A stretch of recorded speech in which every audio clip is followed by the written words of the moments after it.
पैसा स्वतः वाईट नाही, पण पैशांवरचं प्रेम वाईट आहे. पैशांवरचं प्रेम अनेक विश्वासूंना चुकीच्या मार्गावर घेऊन गेला आहे. पैशांबद्दल बोलणं अनेकांना आवडतं, कारण पैसा आपल्या रोजच्या जीवनाशी खूप जोडलेला आहे.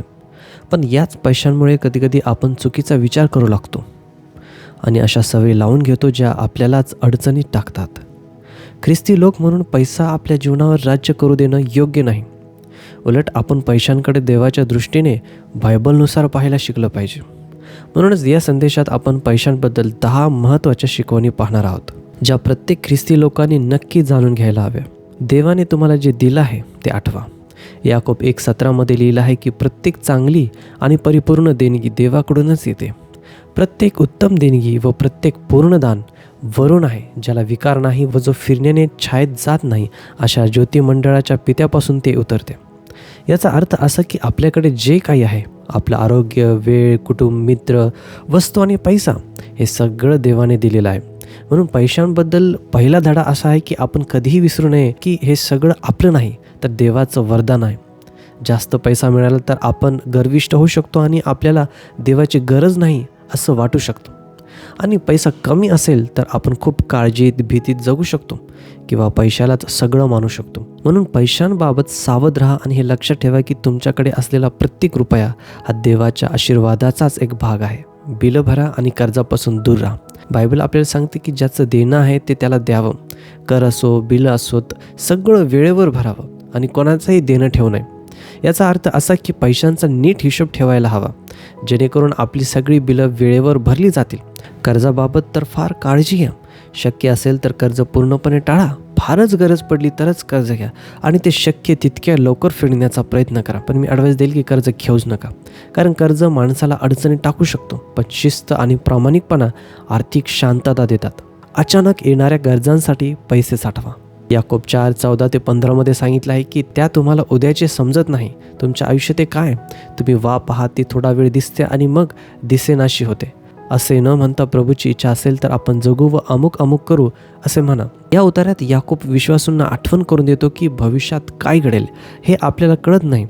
कधी आपण आजारी पडू शकतो, कधी अपघात होऊ शकतो किंवा कधी जवळच्या कोणाला पैशांची गरज पडू शकते.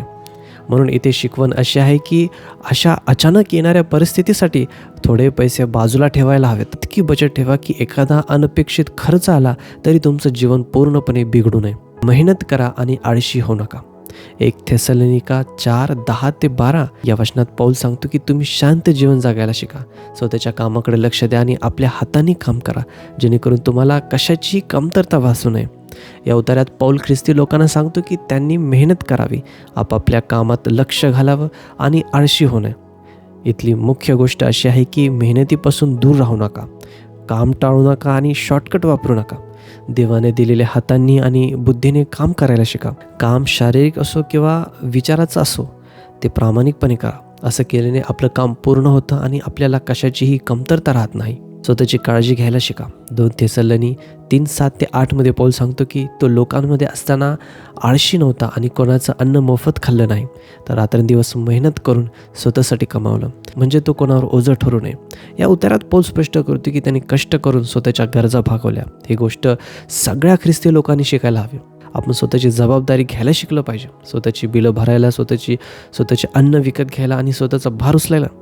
याचा अर्थ असा नाही की मदत मिळाली तर ती घेऊ नये, पण मदत नेहमी मिळेल अशी अपेक्षा ठेवू नये किंवा त्यावर हक्क असल्यासारखं वागू नये.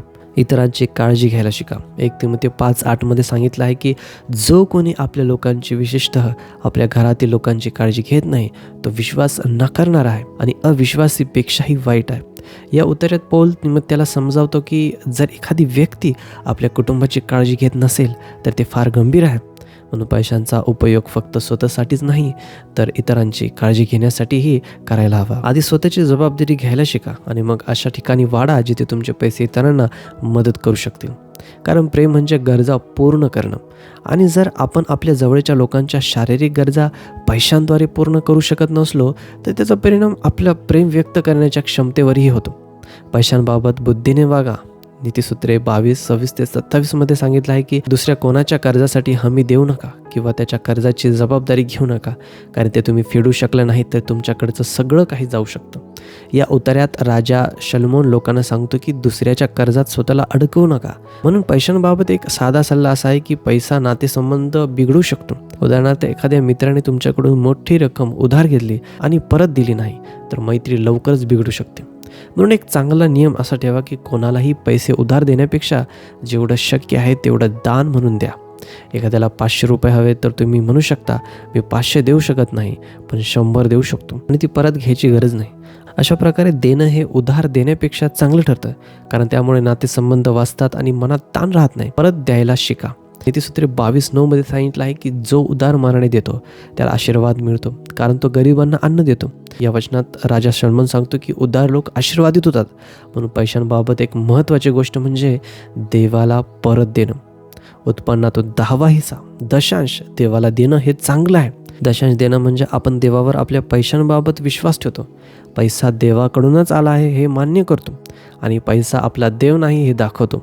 2 कोरिंथ 9:6-7 मध्ये पौल सांगतो, हे ध्यानात घ्या की जो हात राखून पेरतो तो त्याच मानाने कापणी करेल, आणि जो सढळ हाताने पेरतो तो त्याच मानाने कापणी करेल.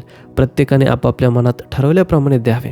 दुःखी मनाने किंवा देणे भाग पडते म्हणून देऊ नये, कारण संतोषाने देणारा देवाला प्रिय असतो. म्हणून देण्याचा नियम असा आहे की शक्य तितकं आनंदाने द्या.